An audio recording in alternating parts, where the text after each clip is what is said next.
So, welcome back to After Lunch. So, your last Saturday of your training, we're in the afternoon session. So, Adriana, what were you okay on the same time that we have? Did you want to do it at 3 or any earlier, any later? Or are you good before I get I'm started? good with the time, and I didn't invite anybody, so it's all That's good. perfect. So, we'll just roll into it whenever it naturally occurs through this. Is that okay? All right. Well, that this is the important this is another I always say this is the important part, this is the important part, but here it goes, it rolls into this, is that why our insight will fade without embodied repetition, right? So we're not just learning new tools, but we have to understand why the nervous system will resist the change, and even when your mind is convinced, right? So just because we have insight doesn't mean that we have a transformation that's already a done deal. So clarity is not capacity. We have to build the capacity. So motivation, having the motivation, we know that we need to work on this, and because it's for our benefit, and in the end for my wellness, my health, everything, right? But motivation is not safety. So the body and the nervous system has to find where it's safe. It's always going to go into that direction. So it's not about, the nervous system's not designed for seeking growth, and to it seeks predictability. So this is the core reason why change collapses after breakthroughs. So neuroplasticity is often taught as that you can change your brain with positive thinking, but or new habits that rewire neural pathways. But Dr. Tara Swart really takes a dive into this, and she talks about how the brain updates through repetition and emotional relevance. So it has to be repetition and it has to have emotional relevance in your life. So the nervous system updates through prediction accuracy, not desire. So new behavior, it's a biological pattern. So your identity is not a personality. Your identity is a neurologically reinforced prediction. So who I am, what I expect, what feels normal, and what feels dangerous. We're transcribing this. Let's see. Let's see. You quiet. I can't hear.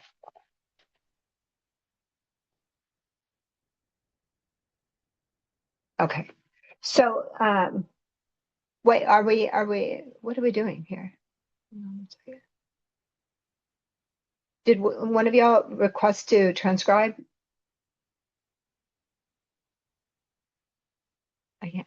Okay, that's fine. We'll just leave it as is.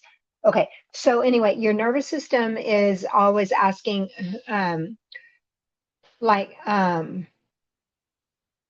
basically, what happens if I'm no longer the person that I've been? So when you go through these changes and you start to change the way that you're behaving or you're reacting to things that are coming up, your nervous system will resist because there's a habit loop that is working off of a nervous system prediction. So the habit loop is, there's a cue that happens, there's a routine that you always do, and then there's a reward that comes after that. So it's like willpower or discipline. Um, but at a deeper layer, if we change when that cue comes in, if we change how we behave and we change the outcome of what's going to happen, then you don't know what's on the other side of that. And so that when you don't know what healing looks like or wellness looks like, we tend to stay with things that even can make us unhappy and unhealthy because it's predictable. The brain wants the predictability. And then we have created our own identity from who we've been. And so the nervous system will want to know, what is it costing you? What do you have to give up to be in this new way of being? And so sometimes we get worried that we'll lose our belonging, we'll lose our identity, we'll lose our safety, and we'll lose our familiarity of things. So it explains why people will self-sabotage after success. So after you emerge from a program like this, or you do some sort of retreat where there's some big epiphanies and whatnot, you can come out and you regress after that because the insight can collapse during stress. So if you haven't built the skills and the capacity to consistently behave that way, at some point, it's like an asana practice. You know, you're going through the practice, you build up your capacity, you've gotten stronger. But if you're in a really like strong yoga practice, midway through, you start to you haven't gotten that strong to get all the way through class. So when the weakness shows up and you get tired, we default back to our old habits. And that is what would happen when you're working on behavioral modifications and how you're responding and standing on your own and being stronger and using your boundaries. Well, if it gets particularly stressful, it could break through and we default back to our old. And once we do that, we kind of break that, it's a collapse. So the breakthroughs can collapse, and that's definitely a side effect or can happen. So after insight, your nervous system is thinking, well, now what? And then who am I going to be after without this pattern? And what expectations will increase? Like, now how do I have to show up? What are the things that I have to do? Which and then can put you more visible. A lot of times we hide under the radar, we avoid any kind of drama or trauma, causing any waves. So when you don't, you become more visible. Then you have this responsibility to keep stepping, holding your ground. You have this uncertainty. Well, are they going to leave me? Are the dynamics going to change in my relationship? And probably something, is going to change for sure. But not knowing on the other side of it is where the struggle is. So for many of us, our struggle is what is familiar. The constant bickering, the fighting, or the, headbutting at home is the familiar thing. So your nervous system chooses that over unpredictability. When there's calm, that can be unfamiliar in chaotic environments. So calm may not feel comfortable. And when you expand and open up in the ways that what this will do is open up energy, open up pathways, open up spaces that haven't been open, that could be threatening. If we think about it, just the biology of it is that we protect our vital organs. So once we start to hold our boundaries, claim our space, open up inside, start stepping in our true north, that expansion is opening up a threatening area.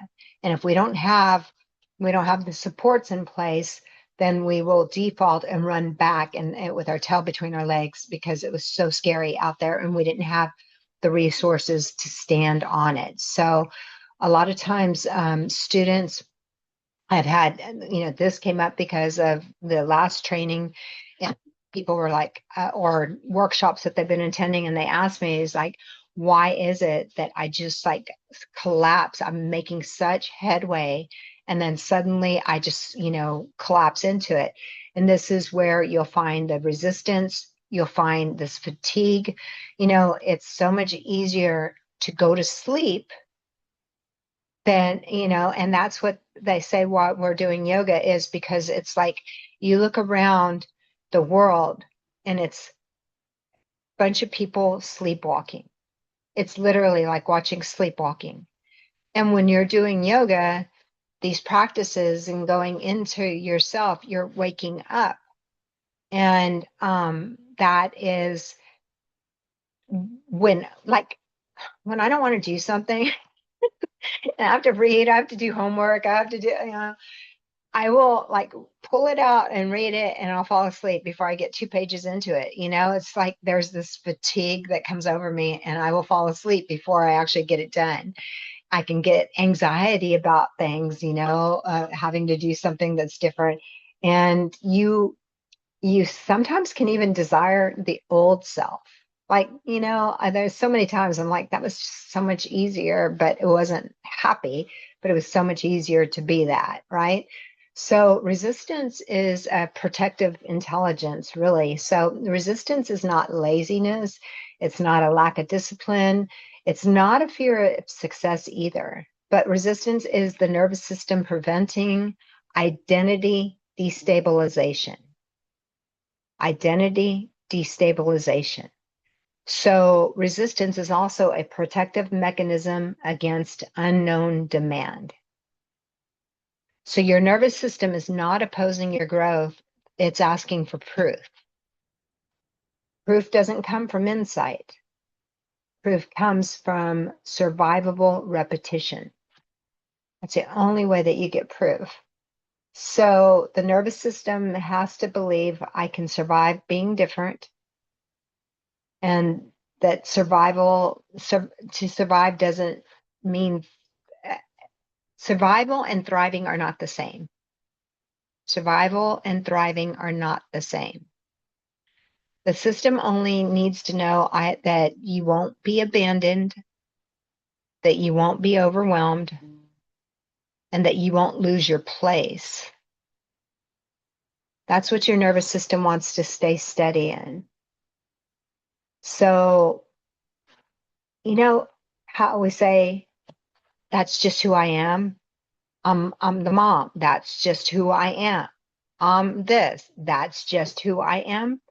That's identity protection. You're protecting an identity and staying in those patterns. Who's in the waiting room? Gretchen's in the waiting room.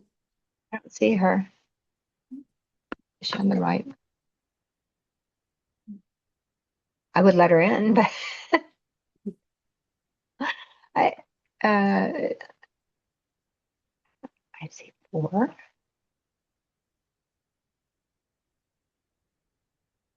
I just don't see her. Do y'all I don't wouldn't see it either? the waiting room.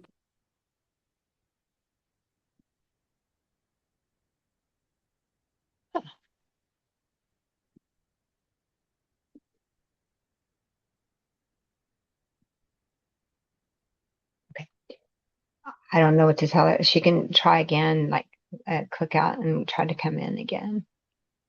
Yes, I don't know. Okay. Yeah, so old habits, old patterns remain active always. New habits feel fragile, and progress feels unsafe. Okay, so when we're working on this and we're wanting to change, remember that the insight is happening in our prefrontal cortex. Insight is happening through language, and we're getting insight by meaning making. But identity updates happen in body, sensation, timing, and experience. So embodied repetition must be slow. And what's important here is non-performative, choice-based, and non-demanding. So I'm not sure if we're all here or Are we still working with the Gretchen thing? Are we on? Okay. Anyway, so yeah, we'll definitely get side, is she there or what is she? She said for you to let her in. I told her that you couldn't see her and that for her to click out and click back in. So I don't know if she did that. There's only one link for today, right? Yeah, I didn't send the other one on purpose. I knew better. I was like, I She said, just wait a texted. minute. Anyway, well, I just this way y'all don't miss the message of all of this. Yes, it's so important. So good, Michelle. Oh, you sent it to her again. Thank you, Sandy. We'll see if she can click in.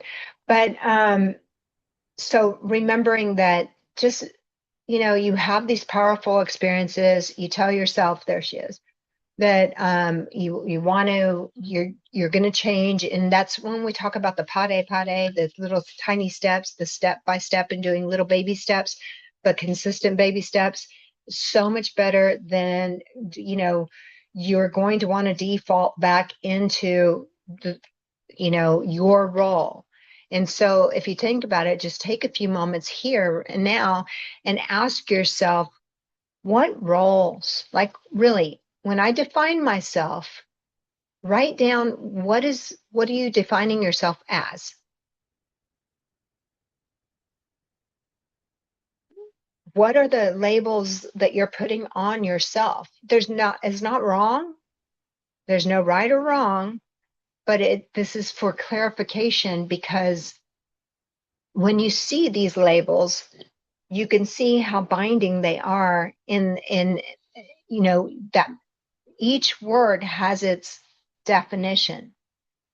And once you start bucking the system and you start holding your boundaries, you start protecting your energy and whatnot, it may start to take away from these labels that you have. And then when you take away the mom, you take away that title, then your nervous system goes, well, what does this mean? Then who am I? And we're not ready to give up our identity unless, and like I said, it has to be something really, there has to be something on the other side of this that you want so badly that you're willing to go into the unknown for.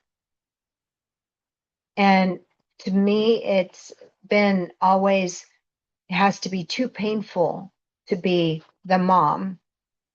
At some point, you know what I mean? For me to reach into what are the other titles? Where else can I grow from here and still be the loving mom, but not contained into that? Or, so it's like your system does not want to be overwhelmed.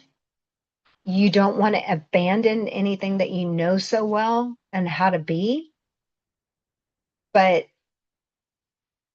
we've got to practice growth and what it feels like expansion in our physical bodies. And that's what we're doing. So we do the small deviations from the familiar.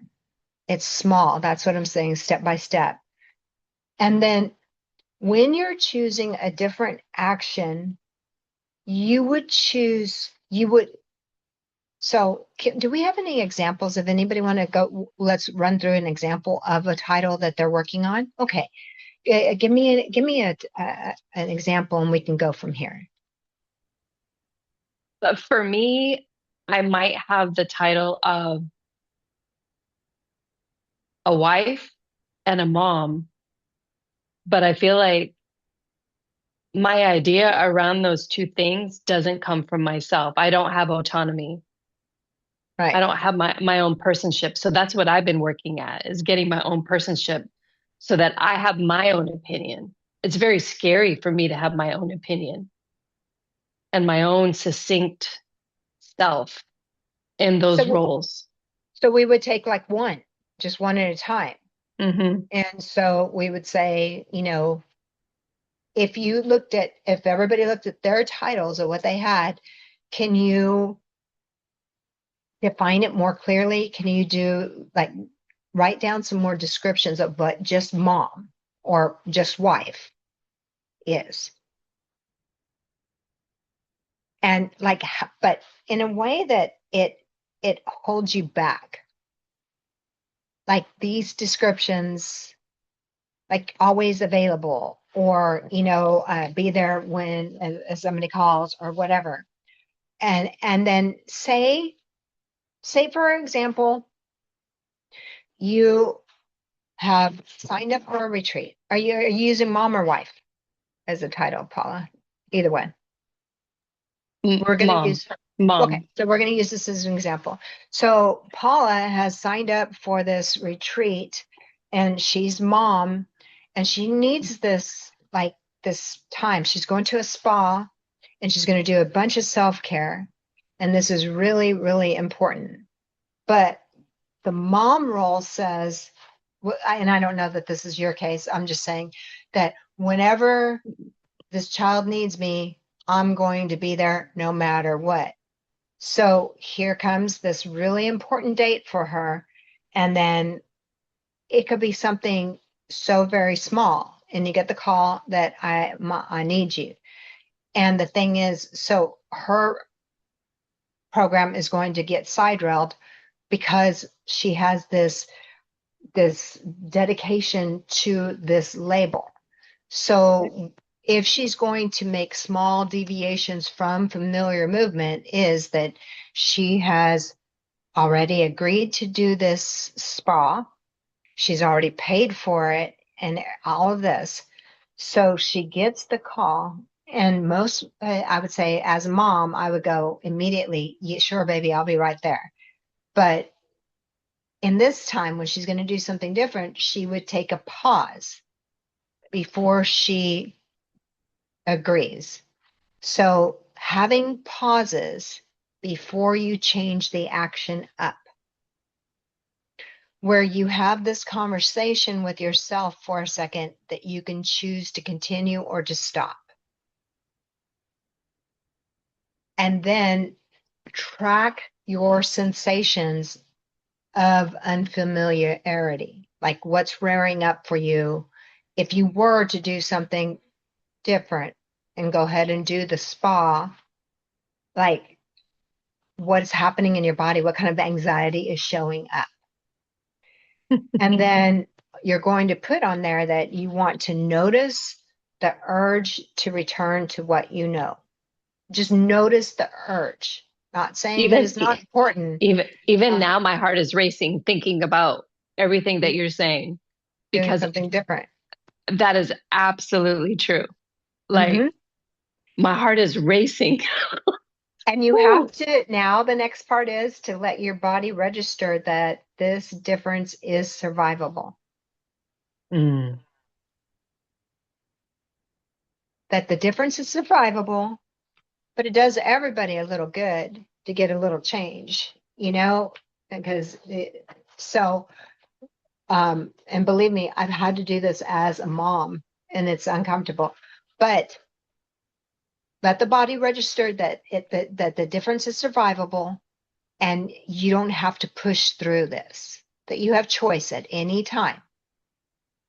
But working with this practice, it will begin to teach tolerating new identity states, little by little. Updating prediction without overwhelm. And that there's an agency without force. So like on the other side of this is like we said, okay, Paula signed up for this spa, this amazing spa. Not only did she sign up for this spa, day or weekend, but that spa day weekend was $20,000. So it's like, what's on the others? Like, what is it going to cost you?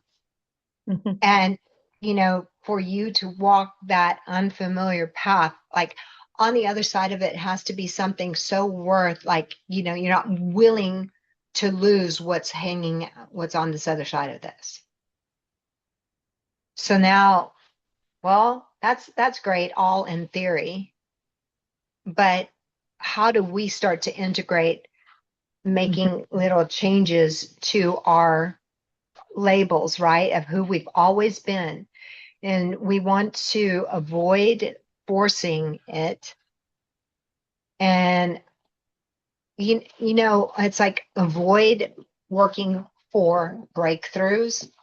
Like, oh, you have to have something amazing happen out of this, because it's not like that.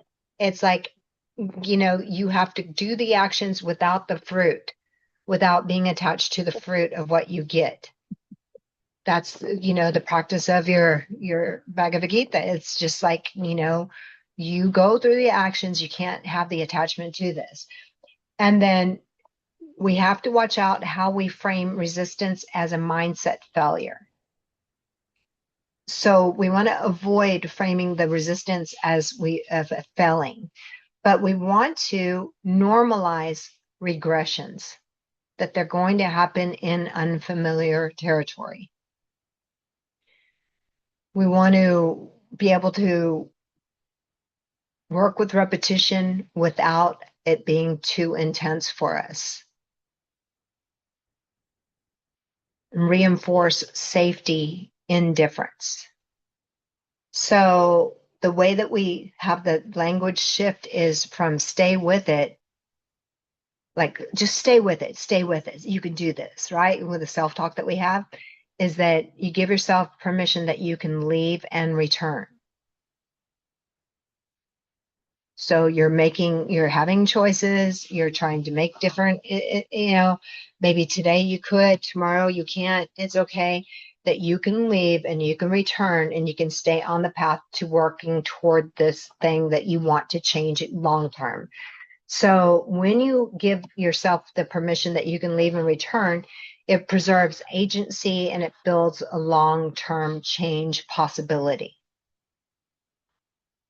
And then you can have this conversation with yourself, is that what part of you is afraid of surviving change?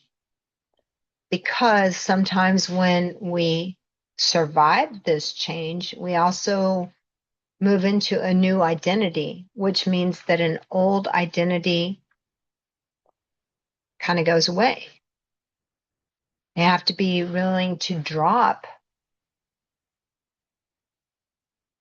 You know, growth is not about pushing forward, but it's about staying long enough for the nervous system to update itself.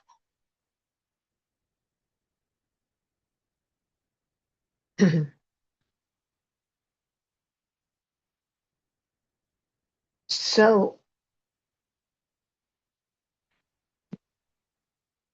we are coming at this from a body perspective, from body up.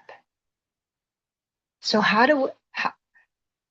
okay, so let's talk. How are we gonna take this lesson and how do we move it into more of an asana based lesson? Rather than, oh, I'm just changing my life. Everybody get, you know, like you wake up tomorrow and it's like your family thinks you joined a cult. You know, they're like, wait, you were brainwashed. Oh, this is so not you. Oh, this is weird. Like, but you want boundaries and you want to be able to stand up for things and you want to be able to resist the immediate, you're on your yoga mat, you rolled it out, you get the call, they need you, whatever. You say, I need 2 hours, I'll be there, you know, or whatever. You start putting like these, yeah, I'm there for you, but you got to wait. I get my time first. So we start doing stuff like this on the yoga mat and working with our practices.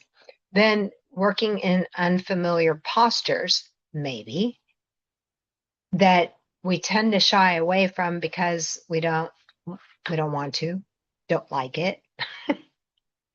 And you take this little pause when it's time to do that practice And it could just be one thing, just one practice, one pose. It doesn't have to be like the whole practice that you hate that's about to happen that you put yourself to, but just like one pose introduced into your normal routine where it's different and it's going to be uncomfortable. And, and then these questions that you just had, you apply on the yoga mat.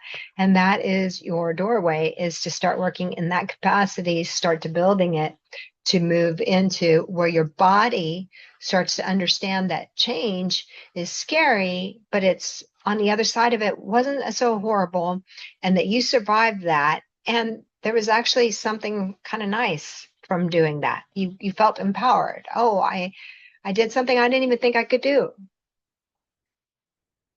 So, questions, thoughts? That's really mind-blowing to me, like on a level that I can't even, because I've been trying to integrate these things without knowing, like I wasn't able to put verbiage to them. I could feel it in my body. I could feel it in like in my skin. Because for me to step out, like I was thinking of the $20,000 spa weekend, which I think we should all go to. Yeah. But I mean, it's one of those things where I've gotten to the place of where I actually turn my phone off to teach a yoga class.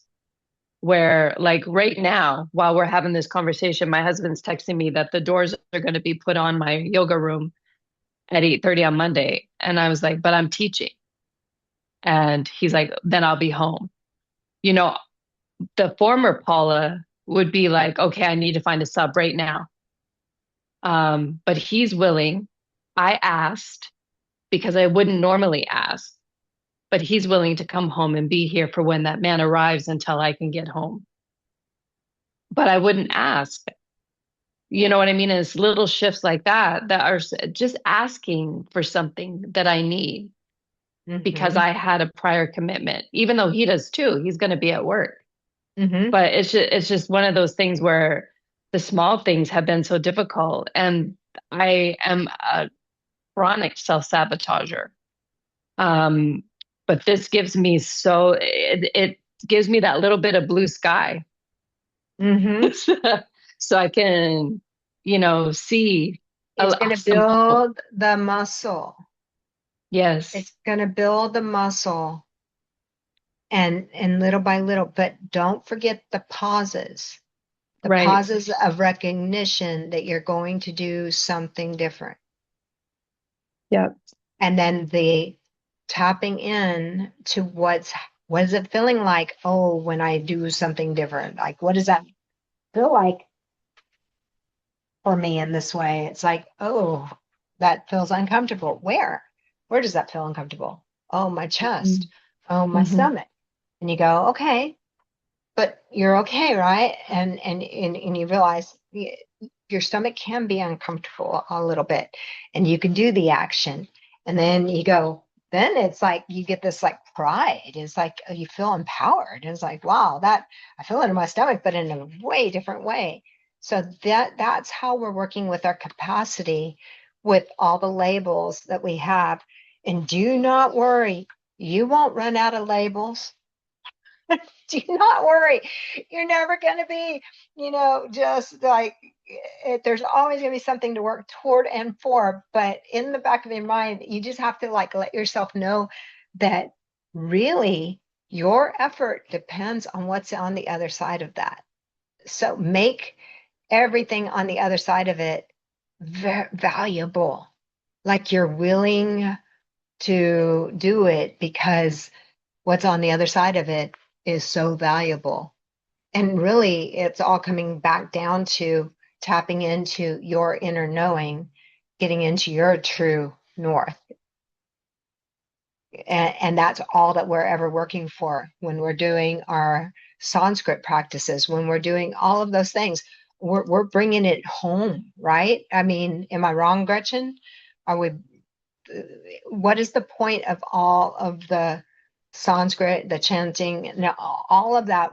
What is the point? What's the end point of all of this?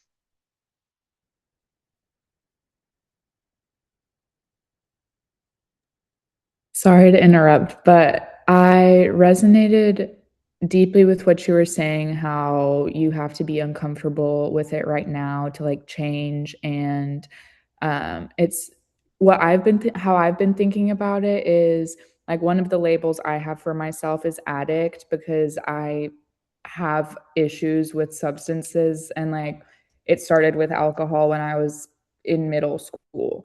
And that's been a recurring theme in my life, and I've given a lot of like grace to myself in that, like, oh, I was in college and like, oh, I've been like whatever, it's just normal drinking, whatever. But then like taking some time to really think about it, it's not who I don't resonate with that, and I don't want to be that forever. And at a certain point, I'm going to have to set those boundaries for myself. And it's not who I want to be. And so, even if I'm uncomfortable right now with like telling my friends, oh, like, yes, I'm going to come to your graduation, but I don't think I'm going to drink, like, I'm trying to not drink anymore, at least for a little bit. And like, setting these boundaries are hard, but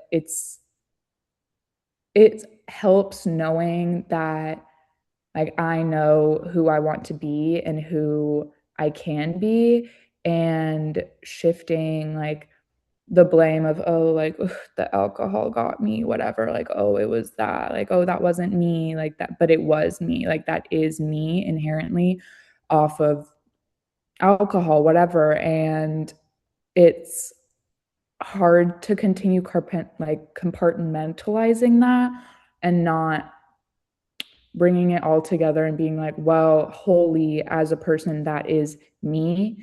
And these like subtle changes of knowing um, who I want to be and who I know I can be, and just what it takes right now to do that um, has helped a lot. And like this course has obviously opened up a lot of space within myself to even allow myself to do that.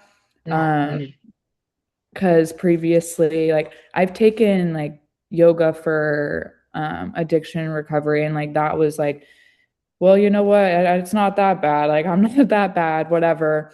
And just like taking tips and tricks from that, but this finally clicked in that like I can give myself that room and space to set my own boundaries and to um I don't know, create my own path, I guess.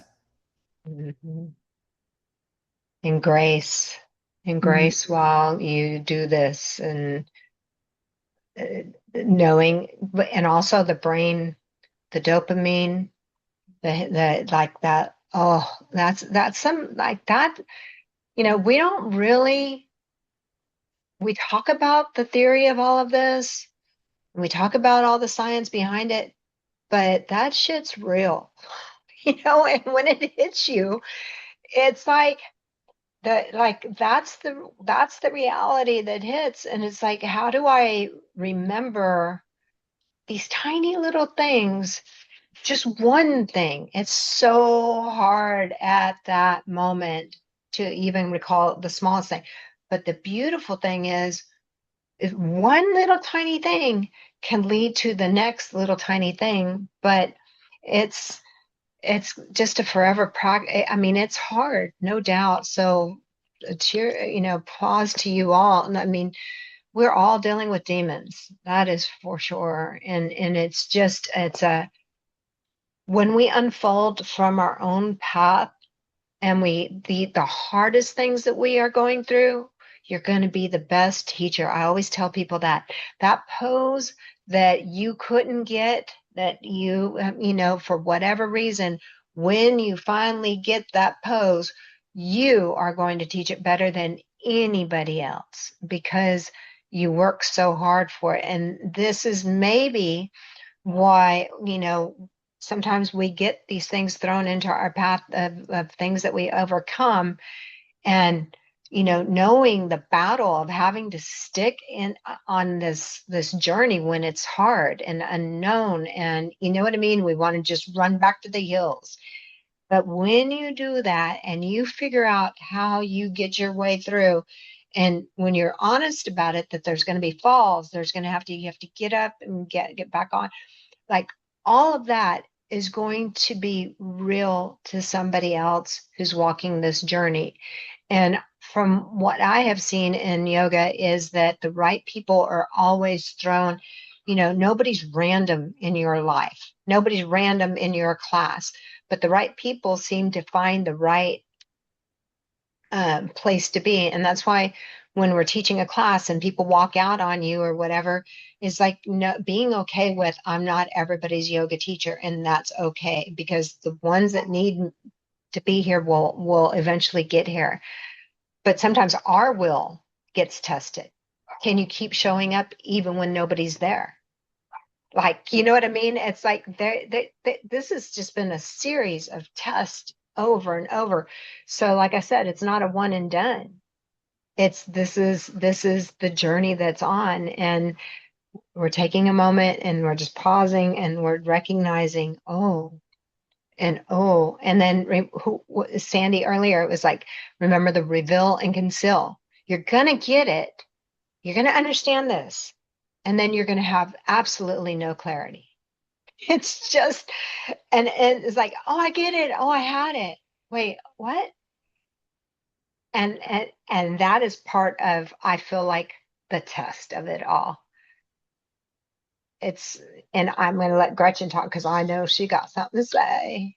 Come on, talk to us. About the Anything situation. about all mean, of this. No, like, I think that it's very easy for us to get wrapped up in the roles that we perceive that are important roles for us.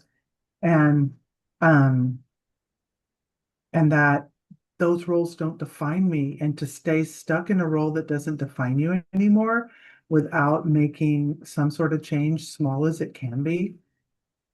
And then there's a part of me that, follows Buddhist tradition where that you're exactly as you're supposed to be. You're exactly as you're supposed to be. And all the things that have happened to you were divinely ordained, and those things were meant to be there. Those hitches in our get along are all meant to be there for some reason. And ours is not to question, ours is to find another way to love ourselves anyway. I think, and I know that when people used to say to me, "Oh, just love yourself," I would think, "Oh, shut the fuck up. I mean, just God, shut up." But or self-care, it's like, oh, self-care it is go to the spa. It is get your hair done. It is those wonderful things. But self-care also is God-directed and boundary life. Those things are, like my mother used to have this self-help book that said, feel the fear and do it anyway, right? So that was a real book. Um, and that there's no right perfect answer for any one person, but if I just keep showing up to my life, keep showing up when I'm afraid, keep showing up when I'm happy. It's not only negative emotions that we have to show up for, or that are not, those amp you up too. Those have an effect on your nervous system too. That's why you can't sleep before you go on a trip. That's an effect on your nervous system, right? Field tripitis is what I call it. But I mean, it's such a beautiful tapestry of varied experiences, and none of those experiences actually define us, and yet they define us, right? So my whole take on this is, yeah, this is what it means to be human. We're having a human experience, and it's not always neat or tidy. It's sometimes super clunky. It's real clunky sometimes. And that part is the part where staying present helps. And if you don't have a practice of presence, I mean, and even though I've been doing yoga some 30 odd years, there's no glass ceiling here. And that's a double-edged sword. It's like I'm never going to arrive. And I so badly want to arrive. This is the way it is.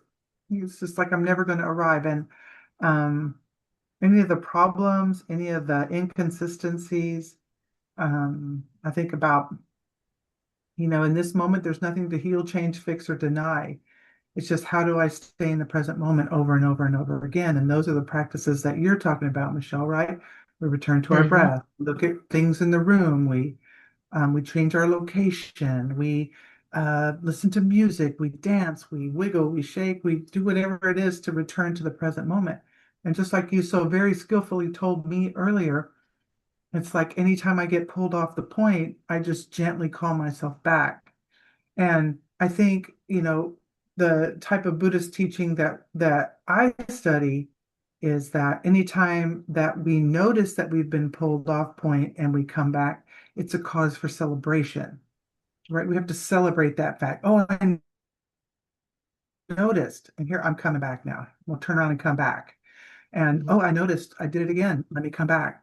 And just like in our meditation, and I think that was a perfect metaphor for me because I do have a meditation practice and I do have to return to the present moment over and over and over and over and over again. And those are causes for celebration. Let me not lament. And I can get into some lamentation, just saying, but let me not lament the fact that I've slipped off. Let me celebrate the fact that I came back. And that is one of the things that I feel like is like one of the things that I feel good about myself is that I will keep showing up. It might be flawed, it might be uh, any way that I show up, but I will keep coming back. I just keep showing up. I keep leaning into it. And and There- you know, and lots There's of usually got to be something on the other side that keeps you going back to it for whatever reason, because I know that most of the changes that I have done, it's like I've been forced. It's like I'm dealing with a demon. I mean, I try my new way or whatever, and I run off and I go back, and it's usually a death or a do or die, and for me to fully walk onto that path. It's never been simple in that way. Because addictions for my family, for me, have been real, real. And it's like, I'm going to give you an example. Are you ready? The recent one that the demon that's been happening. So I smoked since I was 14 years old. And I would go up on my roof, I would sneak it, I would smoke. And anyway, long story short, smoked for years. But then when I opened my yoga studio in 2000, and of course, when I was pregnant, I would put it down, never touch it, and that's fine. But it was like my reward. I would run 5 miles, I would have a couple of cigarettes afterwards. I mean, it was the thing I just enjoyed, right? And then I opened the studio, had a teacher training, and the teacher that was teaching that training said, I will not allow smokers into the training. So I was like, oh shit, I couldn't lie to her. So I had to, I just put them down one day, never touched again. Honestly, never really wanted it. Use alternate nostril breathing. That was really helpful. Years go by, like I'm a reformed smoker. So I'm like, I can't stand smokers. I'm just like, y'all are just, anytime. But then Rex gets this endorsement for vapes, right? Vapes. And he's like, laying in bed, and he's got like 4 or 5 of them all around, and they're just like grape and all these flavors. And I'm just like, man, that is like awesome. Well, that's not a cigarette. They don't stink like that. And I'm just like, whatever. 2 days, I'm in all the way. It's like, dang, I have one and double fisting it, and just is so great.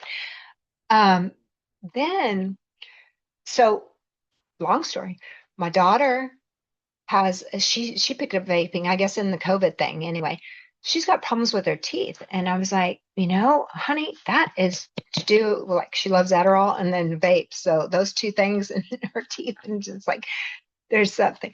And so out of nowhere, I get a cavity.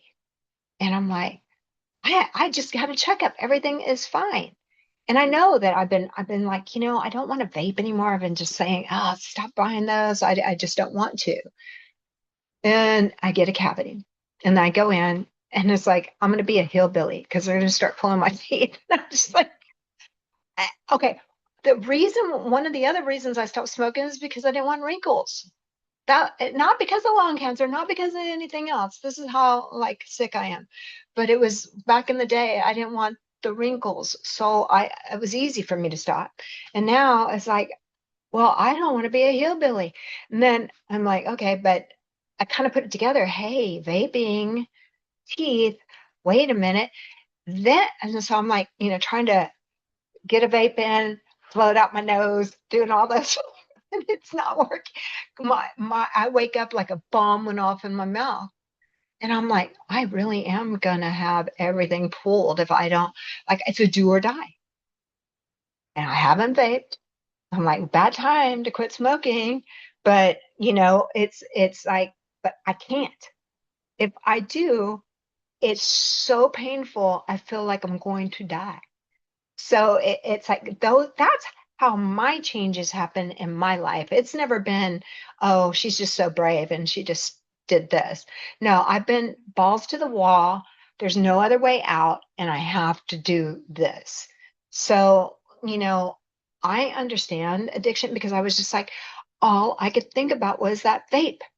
I mean, I never think about it that much, and I don't really need it. But at the time, it's just like that. It's that thing. It's that, oh my God, it's this obsession. And I was like, whoa. But it was such a great lesson as we were getting ready to come into this. And I'm just like, I got to show up, whether my teeth are hanging out or not. I'm bleeding, blood everywhere.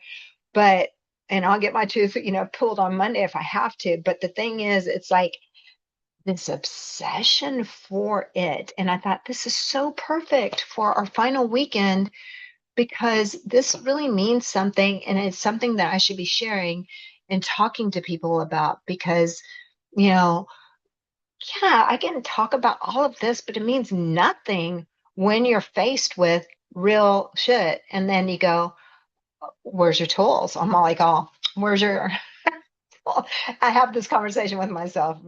Rex is always like, who are you talking to? I'm like, I'm having this conversation with myself. I'm trying to remind myself to breathe but yeah, so my heart is with you and I get it. It's such a small scale and I'm just like never been brave enough.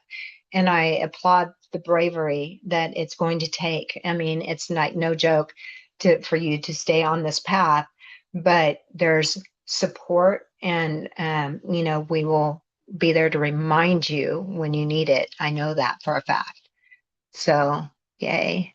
I look forward to your workshop and moving our bodies in that way. We had it to where we were going to do, so this has a practice with it, but I've changed the trainings up a little bit for each group so that we could really get the most out of it. And I feel like you're going to have a practice, right, with yours? Yeah, that'll be Yeah. good. I'm gonna have a lecture and then a practice afterwards. So. I'm so excited to be a student at this. This is just so wonderful. Do y'all have any questions about what we just discussed now to wrap this up is about? Did you say that you didn't have this for the last teacher training, this section? Well, I had a little bit. But I'm so glad. Like, thank you so much for your intuitiveness to like add this because this to me is a game changer. Honestly, all the information is so, but this to me is kind of like the way for, you know what I mean? I've been going to therapy since last September, and this is kind of stuff that I've been feeling, but like I said, the verbiage just wasn't there. And now I have the verbiage behind what I've been feeling about the baby steps and doing things to capacity, and not pushing, and why my nervous system seeks predictability and all those things that even though it's not something that's safe, I still want to go back there because it's my normal. The rest is scary because I haven't traveled there yet. And so I'm just really grateful. Thank you. You're welcome. We've been biologically pre-programmed for this. And so, back then it was survival. Now it's just keeping us back from growth. And so when we realize that and we go, okay, well, there's nothing wrong. There's no shame in wanting to return back to the familiar and safe, but we're going to do this and we're going to survive. We're going to be okay. Good. Yeah, I almost feel like it's choosing ourselves and not in a selfish way. It's just we're loving ourselves when we say no to whatever we don't is not good for us or it doesn't serve us anymore. Right. And so ultimately it's all about self-love in a non-selfish way. Mm-hmm. So it's kind of that. That's good stuff. All right. Well, thank y'all for everybody for sharing. And it's 2:45. So we're going to tell us what we need for our yoga practice. And we're going to have a lecture. So we'll be able to sit up, but then moving to a yoga space directly after that. Yes. We're just gonna need 2 blocks and then your yoga mat. Okay. So about 10, 15 minutes to set up. Do you have a PowerPoint? Do you have anything that you need me to turn over control for? Yes, I have a PowerPoint. I can either send it to you or click through it. I don't know how. Wait, let me see what I could do. I think I can, let me see if I can make you, I think I could share to where you can, let me see, I think I can come to you here. If I go to, and then I can, it's the chat. I want to make you an administrator or something. Okay, here we go. I can make you, I think a co-host can share. Yes, maybe. Yeah, so it won't mess up the recording. Let's see. Make a co-host. Okay, I'm confirming. Now, can you try to share something with me and then we'll see if it takes Like share my screen? Or how would you share the PowerPoint? Have you done that before? no, I can just like Oh, send you the link for it. okay, okay. Yeah. And so what we do is there's a share button at the bottom, and then I would Oh, I share the see. PowerPoint through that. But I'll Oh, be I happy see. to I can do do it it for you. actually, yeah. I Okay. can see And the so tab, yeah. you would share and you would share like your screen, and then it would be able Did it? to add it on. Yep, there it is. And so now you would go to let's see, slideshow. Yeah, there it is. So you'll be in control of doing the slides when you want to and all of that. How's that? Good. I love it. Okay. So y'all go to the restroom, set up your yoga space, and right at 3, we'll get started. Is that okay? Mhm. Okay.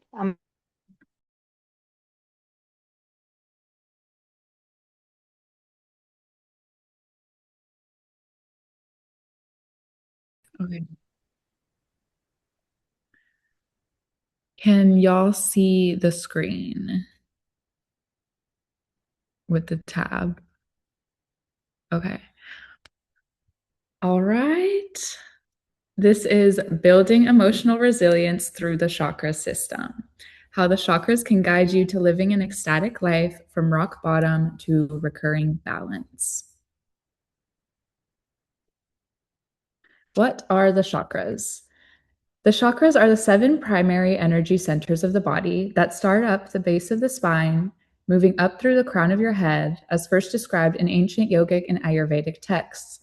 In Sanskrit, chakra translates to wheel or circle, observing the spinning dynamic nature of these centers, which can be used to move prana or life force through the body.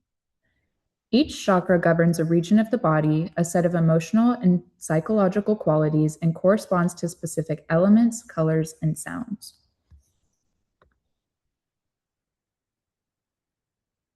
Here we can see where ancient wisdom meets modern science, the 2 maps leading to the same place. As you see here, the chakras and vagus nerve, they both align along the spine. The 7 chakras map vertically from the base of the spine to the crown of the head, and the vagus nerve travels bilaterally from the brainstem along the same vertical axis. Moving through the body here, we come to the heart, where Anahata, the heart chakra, governs love, emotional safety, and the felt sense of connection and resilience, where, sorry, I need to scooch out this little camera here on my Zoom. All right, and the vagal branches directly regulate heart rate variability, which is now the most studied biomarker of nervous system health and emotional regulation. Moving through the body once more, we find the gut-brain axis, where Manipura and Svadhisthana govern digestion, personal power, intuition, emotional memory held in the belly.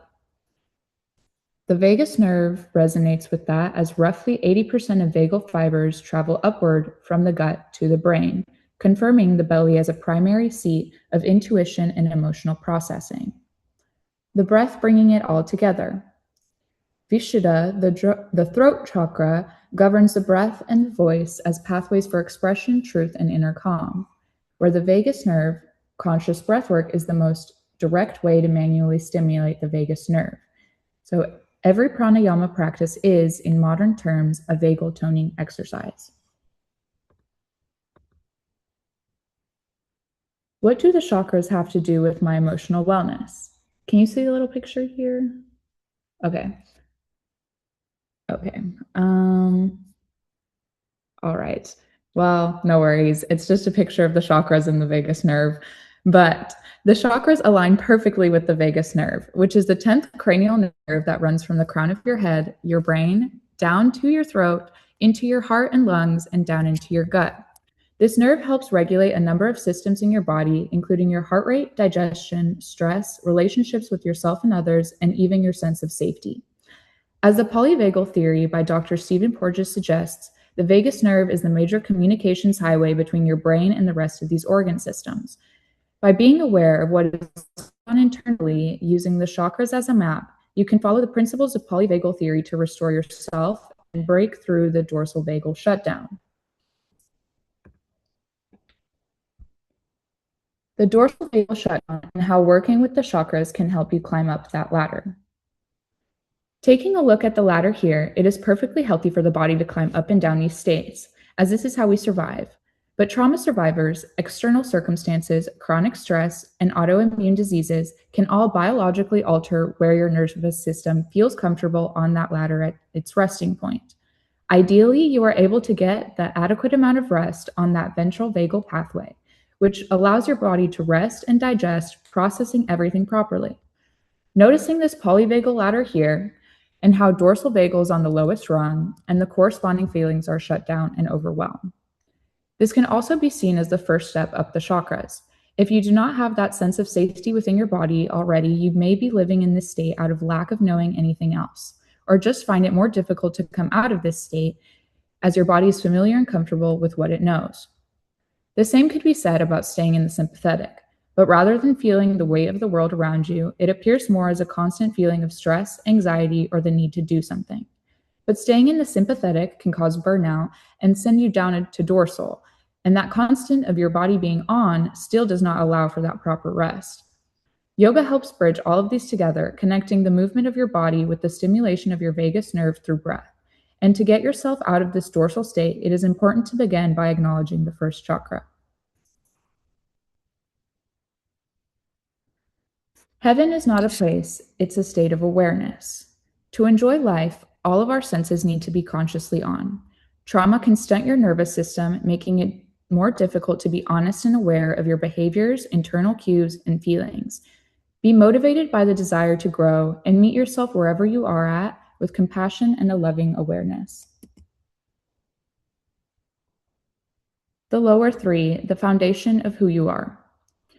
The lower 3 chakras, Muladhara, Svadhisthana, and Manipura, are the foundation of who you are. Your root is built from the moment of conception through about 6 years of age. This is where and when your safety in the world is developed. Any trauma and negligence, any external factors that affect you at this time can leave lasting impressions on your nervous system that you may not even be consciously aware of. Your sacral comes next, built from early childhood into the beginning of puberty. Playing with your peers, beginning to feel your feelings, and establishing yourself socially in the world. Lack of proper support here can invalidate how someone perceives their own feelings or how they begin to move about the world. The final of the fundamentals, the solar plexus, helps with activation and begins forming as you start growing up, being more conscious of the world around you, where your confidence starts coming up and solidifying, knowing who you are and what you are meant to do. Notice how trauma can affect all these stages, and if these lower three are imbalanced, how can we begin to find heaven within? Muladhara, root chakra. Muladhara focuses on basic safety and grounding to the physical world. Without the most basic element, we cannot expect ourselves to be able to climb up the polyvagal ladder or work on any other aspects of the chakras. Lots of childhood developmental trauma is stored in this area. Emotional stress, anxiety, and trauma can trigger or worsen sciatica by causing muscle tension, chronic inflammation, and altered pain processing in the brain, which leads to dysregulation. The fears associated with the root are survival fears mostly. Survival being fears of death, fears of change, fears of being too much. Some negative patterns that arise may include feeling not enough, anxious to please, self-loathing, feeling pleasure as bad, feeling no sense of foundation, afraid of not having enough or constantly seeking more, compulsive or addictive behavior. In Ayurveda, this would be described as an imbalance in Vata. With what we know on how to restore this sense of safety in our body, we have to balance these Vata qualities and bring in the opposite, more Kaphic qualities. In yoga, that means grounding, feeling held, containment, slow, gentle movements to feel connected to your origins and come back to feel a sense of place and belonging. Notice how these negative patterns reflect in the polyvagal ladder and how most fall under the dorsal vagal shutdown. At this point, we must turn inwards and look to care for ourselves, building from this root, your foundation, up. It is imperative to cultivate this safety and security within yourself, and the reason we must start with the root. Moving along to Svadhisthana, the sacral chakra. Svadhisthana focuses on healing, making choices, and understanding change and transformation. Being able to take initiative, create boundaries, and balance your understanding of who you are, what you feel, and what you need. The sacral chakra encourages you to begin feeling your emotions and expressing them socially, playing with your peers, expressing your wants and needs. Your traumas, experiences, and support system thus far shape how you perceive how you are allowed to feel and express these feelings. The fears associated with the sacral chakra are fears of letting go, of properly releasing emotions, or of expressing hurt. Some negative patterns that arise may include rumination over past wounds, holding on in forms of jealousy, possessiveness, overworking, control issues, or a feeling of I can't do anything right. In Ayurveda, the imbalance here would be pitta. With what we know and how to restore this balance, we have to balance these fiery pitta qualities and bring in the opposite, meaning cooling foods, fluid movements, and playful energy. Climbing the polyvagal ladder here into the sympathetic, we must bring in lightness, playfulness, and ease to work up into the ventral vagal. To play, you have to have the safety of your foundation. Knowing you are safe in your body, you can further explore what boundaries matter to you, your self-awareness, knowing what to do and how to do it, and balance. Manipura, the solar plexus chakra. Manipura focuses on self-empowerment, confidence, independence, determination, and will. The fears associated with the solar plexus chakra come through confidence, like fear of rejection, fear of control, fear of being criticized, fear of how you look, essentially how you are perceived. Some negative patterns that arise may include powerlessness, feeling unworthy or undeserving, feeling sorry for yourself, or control issues in manipulating others or bossiness. In Ayurveda, the imbalance here can be seen as pitta and a little bit of vata. With what we know and how to restore this balance, we need to come back down to earth and ground. The negative patterns fall on the line of the sympathetic and dorsal vagal pathway, so taking time to create routine, slow practices, mint teas, intentional rest can all benefit and bring you to a restored state, developing self-respect and generosity. Acknowledging the first two chakras in relation to this third foundational chakra helps us build resilience within ourselves. Allowing yourself to be supported by your own strength and growing to love yourself as you are heals you and brings a new light on the grace you should provide yourself as you do others. True power is the willingness to tell the truth, to feel what we feel, to drop our self-destructive programs, and to admit our ignorance, pain, and fear. Which brings us to the heart, the bridge between the worldly and the ethereal. The heart, Anahata, the big one. The heart is what connects us as individuals to everyone and everything around us. Your heart connects your worldly nature and experiences to the great divine, connecting your energy and spirit to expand inwards and outwards and all around you, using love as the ultimate uniting force. A little more on Anahata. It focuses on healing, on becoming whole, experiencing the sacred unity between your energy and consciousness to cultivate patience, trust, and surrender. The fears associated with the heart are fears of commitment, fears of trusting, fears of receiving, and being unlovable.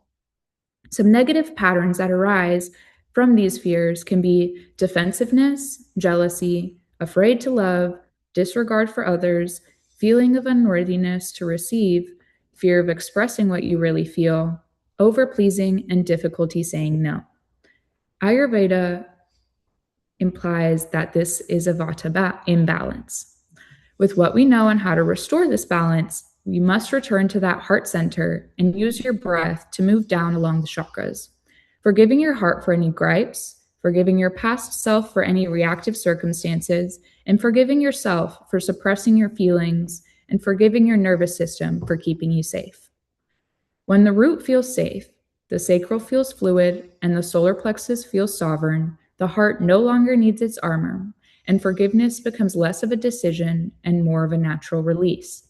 The heart, unburdened, can finally do what it was designed to do: love without condition, beginning with the self. Which brings us to the upper three, finding heaven within. Once the heart has gained strength, allowing love and compassion to flow freely inwards and outwards, you begin to recognize love as something you are. This abundance creates a gateway to the upper three chakras, connecting you to the divine. Vishuddha, throat, Ajna, third eye, and Sahasrara, crown. The throat chakra is where your truth begins to find its voice. This center carries the weight of everything that was never allowed to be said. The child who was told they were too sensitive, the teenager who was feeling dismissed, the adult who learned that keeping the peace meant silencing themselves. Through authentic expression, you reclaim the right to your own story. The third eye, Ajna, holds the seat of intuition, inner wisdom, and perception. When the lower chakras are unhealed, Ajna is clouded by fear, shame, or the lens of old wounds. Seeing the world as you were taught to expect it, as your body heals, emotions are honored, and your voice is reclaimed, your inner eye clears, beginning to trust yourself again, where healing becomes awareness, and awareness can be liberation. And finally, the crown, Sahasrara. It is not a destination you arrive at by thinking your way there, despite being at the top of your head. It cannot be intellectualized or performed. It is the natural flowering that occurs when every layer beneath it has been lovingly tended. When your body feels safe, your emotions are honored, your power is restored, your heart is open, your truth is spoken, and your vision is clear, the crown opens like a lotus. This is the experience of the connection to something greater than yourself. Call it God, the universe, source, spirit. The name matters less than the feeling. That is, you are not alone, that you belong to something vast and loving, and that your life has meaning and purpose woven into every fabric.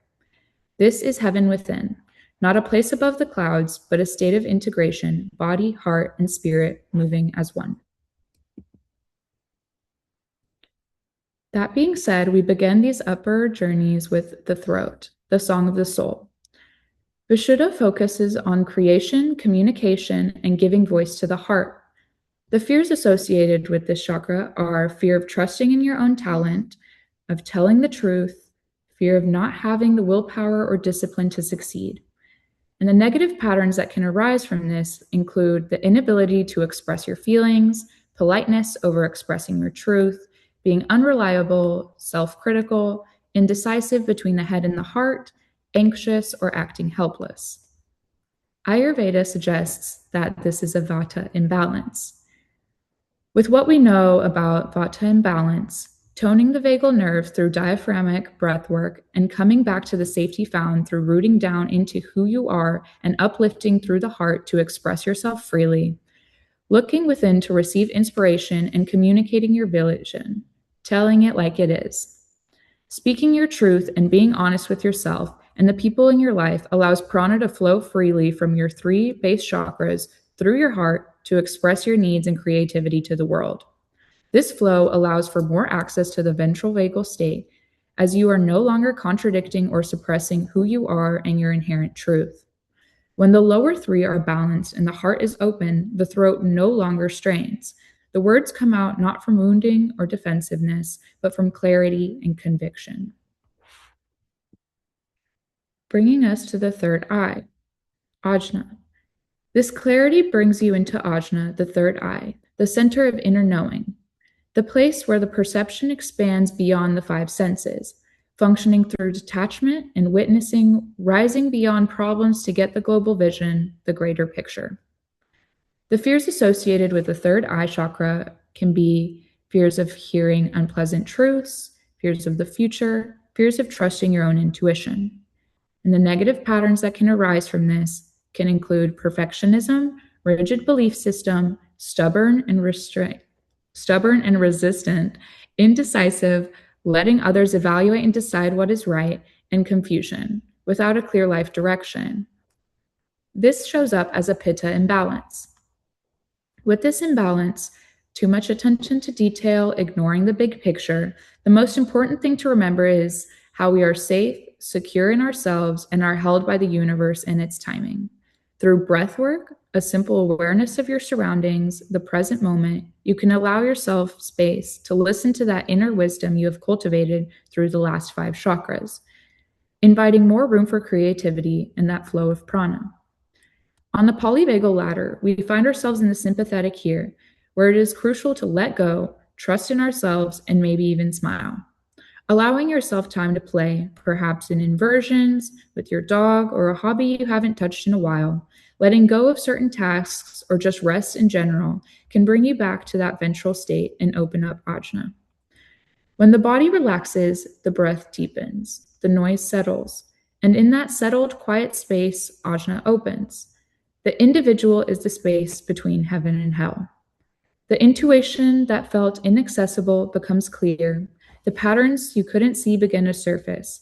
The decisions that felt impossible become obvious. The inner knowing you always had but couldn't trust starts speaking again. And this time you can hear it, bringing us to the crown. Sahasrara. By the time energy rises to the crown, the work has already been done. In the body, in the breath, in the slow and courageous unraveling of everything that was never truly yours to carry. Sahasrara does not reward effort, it receives surrender. In the physical body, it corresponds to the cerebral cortex, the pineal gland, and the deepest regulatory functions of the brain itself. It is the seat of consciousness, the place where the individual becomes aware of something so much larger than itself that the boundary between you and everything begins to dissolve. The fears associated with the crown chakra can be fear of losing one's sense of identity, fear of feeling different, or fear of being alone. And the negative patterns that arise with this can be feelings of emptiness, uncertainty, vague feelings, rigidity through fixed spiritual beliefs to protect your inner fear, or self-righteousness, or just depicting spirituality as irrational bogus. The mind, which has been such a faithful and exhausted protector for so long, must finally be allowed to rest.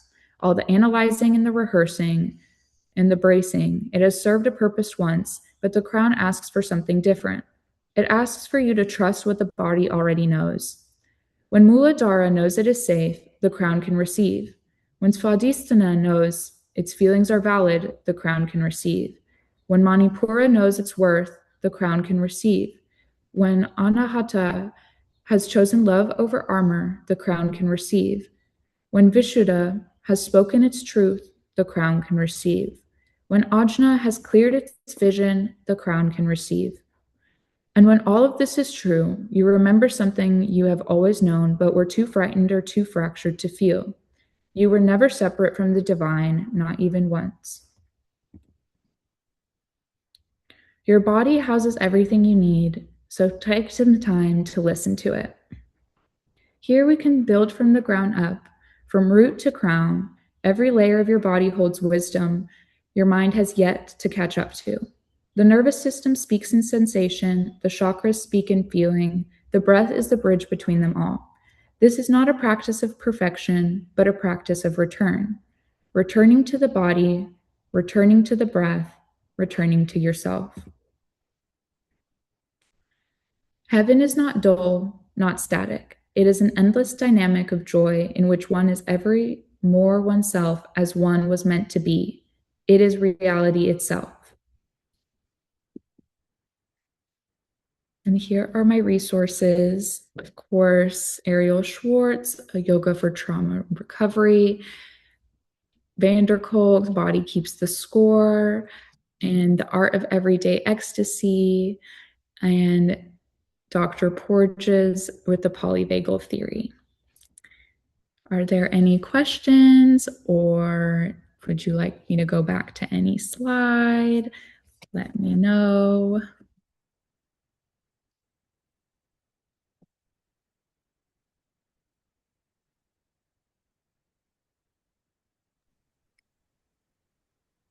No questions, but I really loved the slides. It had everything on there.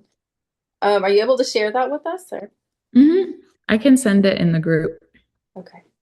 Not now, just when Mhm. Really good. I loved it. It was so good, so concise. And as you spoke about each layer, each layer of the chakras, I could see it, I could feel it. It was really good. Thank you so much. Thank you. I loved it too. It was really great. Just like you said, and I loved how you put in that which imbalance it would be, if it would be Pitta, Vata, Kapha. Those imbalances really helped understand even more about what we're learning. Thank you so much for that.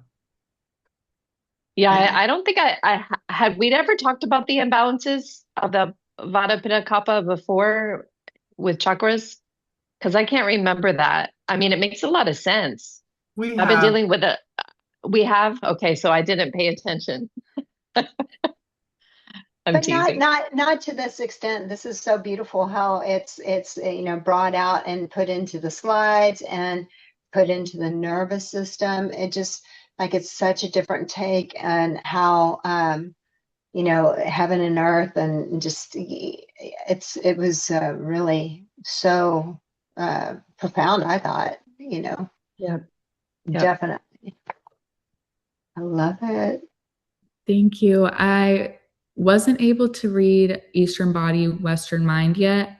I need to, but most of my resources I got from this were from that book that I mentioned. It was The Art of Everyday Ecstasy, which talks about Tantra practices and how that's the love or the yoga of love.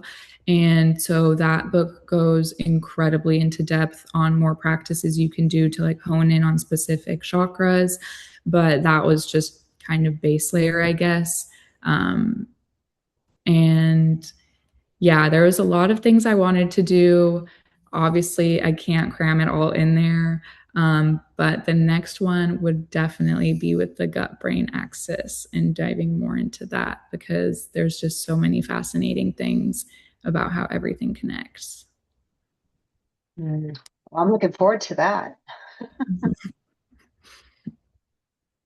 This is But good. besides that, I think we can go on to our mats if y'all are able to. And I can set up my camera.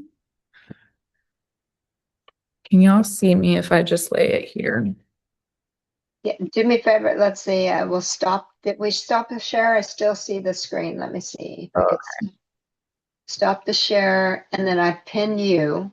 There you are. So we will have you to watch, and yeah, we'll Okay. all. Cool. Perfect. Mute myself.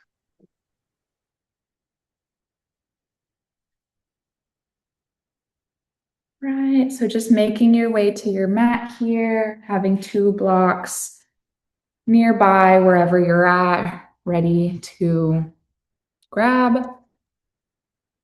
And just taking a few breaths here as you make your way down onto your mat, maybe shaking out the seatedness, shaking out your hands a little bit here, maybe dropping your shoulders a little bit, raising them to your ears, letting go, shaking out through your fingertips a little bit more, getting that stale energy to move around a bit.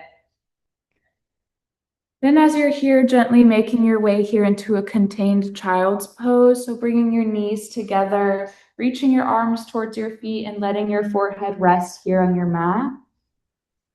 Just allowing yourself to sink deeply here into your mat, your forehead resting here on the floor, your shoulders peel over your legs here, sitting deeply into your heels, letting your arms rest on your mat. And just beginning to notice your breath, keeping a soft gaze or your eyes closed, and checking in on how you're feeling here. Noticing how you're breathing, noticing the pressure of your chest here as you breathe into your legs. Noticing that containment you feel within yourself. Noticing the support beneath you.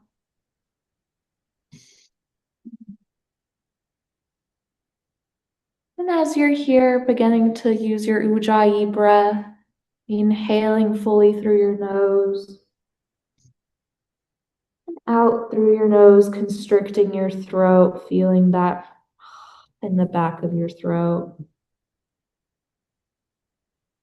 Taking a few rounds of Ujjayi breath, inhaling fully through your nose, constricting the back of your throat as you exhale, keeping your nose, the air coming out of your nose here. Taking a few more rounds of breath with that Ujjayi breath. Noticing where your inhale lands in the back of your heart, opening up your back body. And noticing as you exhale, letting go a little bit more, letting the earth support you here.